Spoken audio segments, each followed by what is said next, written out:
এখন রিক্সায় উড়ে উড়ে আসছে। মহিলারা আসুন ততক্ষণ আমরা বসে বসে খাবারের ঘ্রাণ নিই। আমাদের খাবার হচ্ছে চলে আসছে আর কিছুক্ষণ আসছে। খাওয়া দাওয়া শেষ।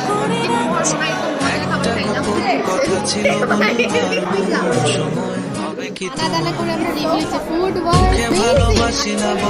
এগুলো মেবি ডাক্তার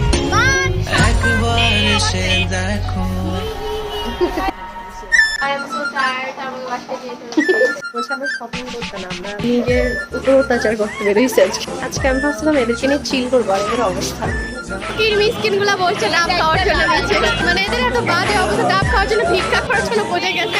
একটা 20 টাকা ডাব। আমরা আজকে চিল করতে চাইছিলাম, আমরা চিল করতেছি, ডাব খাইতেছি বসে বসে। অনেকদিন ধরে খায় না দুইটা আপু, দুটা শিশু বসে বসে বসে ডাব খাচ্ছে। খা